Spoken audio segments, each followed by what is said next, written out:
100 करोड़ लोगों की एकता से ही भारत बनता है। प्रधानमंत्री, मुख्यमंत्री, मंत्री, अधिकारी, आप, हम सब आम। और दोस्तों, जब आया है 2024 का चुनाव तो देश के गरीब इन लोग को दिखाई देंगे, और चुनाव खत्म हो जाने के बाद जनता को ये लोग नहीं दिखाई देंगे। क्योंकि दोस्तों इसी से चलता इन लोगों का खर्चा पानी नहीं, सड़क किनारे बेच रहे होते लेकर ठंडा पानी।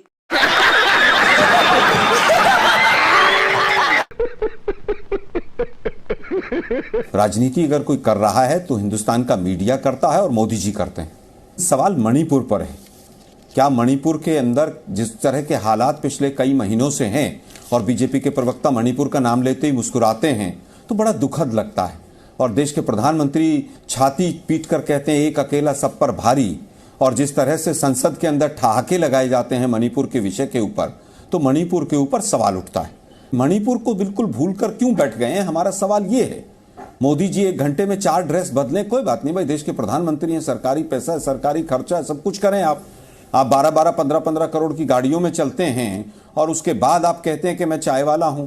आप 8500 करोड़ के हवाई जहाज में चलते हैं। जिस समय पर पुलवामा हो रहा था तो अभी आप शूटिंग ही करा रहे थे। तो हमारा विपक्ष के नाते फर्ज बनता है कि मणिपुर के जो हालात हैं उसको, उसके ऊपर चिंता क्यों नहीं हो रही? शहजाद पूनावाला जी, ऊपर चिंता होनी चाहिए। मूल सवाल ये है, मणिपुर के मुद्दे पर जब डिबेट होती है सदन में तो कांग्रेस वॉकआउट कर जाती है। आपने देखा था किस समय पर वॉकआउट कर गए थे? जब 2-2.5 घंटे तक पूरी चर्चा में मणिपुर का नाम भी नहीं लिया गया और ठहाके लगाए गए, तब उस समय पर विपक्ष मजबूर होकर वॉकआउट करके गया था। जब देश के प्रधानमंत्री वहां खड़े होकर कह रहे थे एक अकेला सब पर भारी, और बीजेपी के तमाम सांसद हंस रहे थे वहां पर संसद में बैठकर। ये सब क्या देखना पड़ रहा है? अच्छा है मैं अंधा। मणिपुर इनके लिए सीरियस नहीं था, ना आज था, ना कल था, ना आगे रहेगा। इनको केवल वोट चाहिए डबल इंजन के सरकार के नाम पर। उसके बाद मणिपुर में जो मर्जी होता रहे। गृह मंत्री महोदय वहां पर गए, 2 दिन रहे, उनको ये नहीं पता चला कि 2 बालिकाओं को निर्वस्त्र करके किस तरह से घुमाया गया। तमाम इंटरनेट को तब बंद कर दिया गया जब जब वहां से खबर आने की बात थी। अरे भाई, बीजेपी का तो सवालों का जवाब मैं दे दूंगा, आप इतना बीजेपी की पैरवी क्यों करने बैठे हैं? आप अपनी पूरी शब्दावली देखिए, पूरी की पूरी शब्दावली भाजपा ही है आपकी। यह यात्रा अरुणाचल प्रदेश से क्यों नहीं शुरू की गई?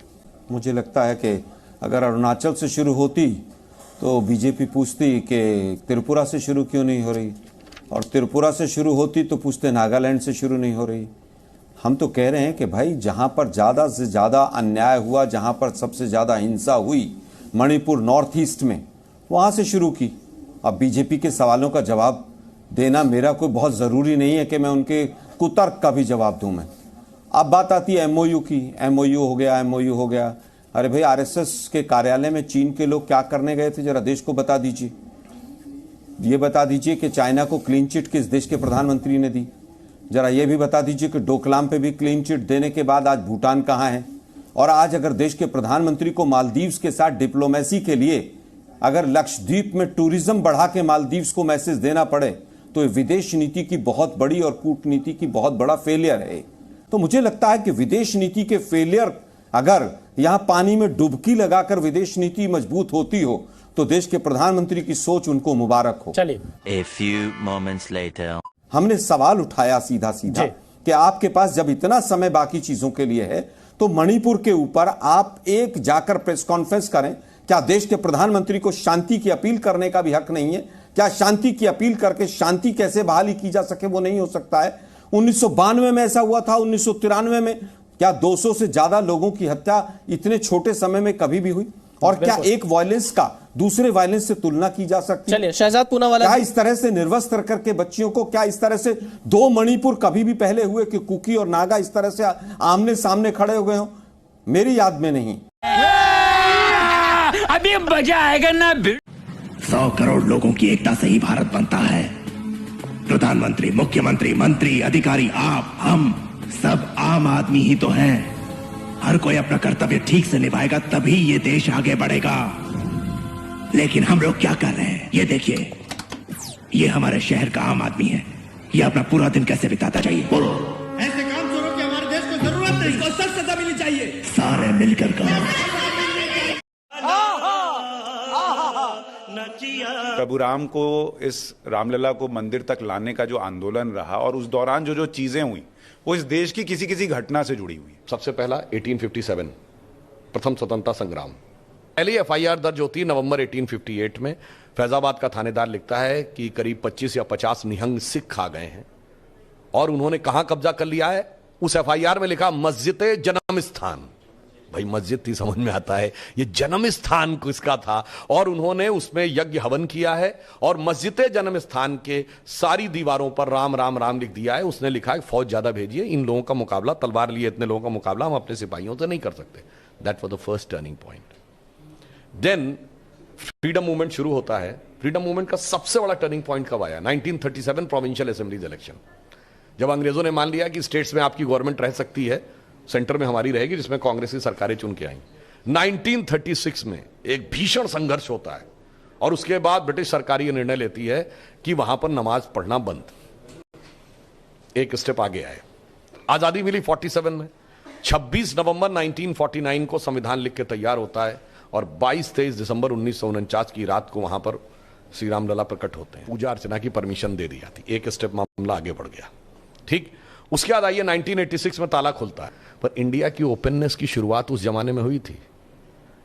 ये गैट WTO में बदलने की शुरुआत अगर उरुग्वे राउंड ऑफ टॉक्स 1986 में शुरू हुई थी, that eventually converted into WTO इन 95। अब आइए राम मंदिर का आंदोलन प्रखरता से शुरू होता है 1990 से 92। इसी दौर में भारत की पॉलिटिक्स चेंज होती है, यूनिपोलर से बाइपोलर होती है। इसी दौर में अगर आप देखें विवादित ढांचा भी टूटता है और अर्थव्यवस्था का पुराना नेहरूवियन मॉडल भी ध्वस्त होता है। एक नई अर्थव्यवस्था उभर के सामने आती है। PV नरसिम्हा राव जी प्रधानमंत्री थे और राम मंदिर का भी एक नया स्वरूप आता है, भले ही वो छप्पर के अंदर थे। अगला बड़ा पड़ाव आया राम मंदिर के लिए जब इन लोगों ने जानते क्या किया था?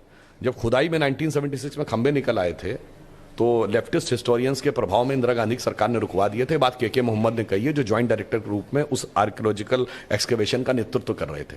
फिर कोर्ट से रोक लगवा दी कि खुदाई नहीं हो सकती। अब खुदाई पे रोक थी मगर तब तक रडार मैपिंग की टेक्निक आ गई सन 2000 में। तो भाई ऑपरेशन पे रोक था, अल्ट्रासाउंड पे तो रोक नहीं था। वो रडार मैपिंग में की रिपोर्ट सरकार ने की और कोर्ट के सामने रख दी। कोर्ट ने कह दिया ठीक है खुदाई की जाए। 2003 में नीचे 8-10 खंभे निकले, स्ट्रक्चर दिख गया। और 2003 ही वो वर्ष है जब इंडिया करंट अकाउंट सरप्लस हुआ। 2003-4 के ही चौथे क्वार्टर में हम एक बार 10% की रेट को तय करिए। 2003-4 ही वो वर्ष है जब भारत का जब बाबरी ढांचा था तो फॉरेन एक्सचेंज जब 1 बिलियन के नीचे था। 2003 में 100 बिलियन हुआ।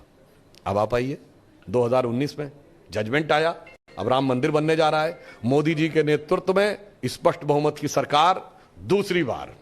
उत्तर प्रदेश में पहले 325 सीटों की सरकार, अब 255 की सीटों की सरकार। अब फॉरेन एक्सचेंज दर कितना है? 600 बिलियन।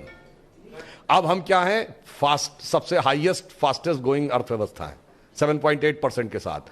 तो मैं तो कह रहा हूं ये प्रभु की माया को समझो। तो जब भगवान जागृत हो रहे थे तो ये राम मंदिर के लिए कहते थे ना, रामलला हम आएंगे, मंदिर वहीं बनाएंगे, तारीख नहीं बताएंगे। जनाब ये राम मंदिर कोई इमारत नहीं थी और तारीख कोई डेट नहीं थी। तारीख थी भारत की काल चक्र की गति में ऊपर उठना। और अब देखिए अब तो ऐसी तारीख आई है कि आपको पता अंग्रेजों के जमाने का CRPC भी कैंसिल हो गया।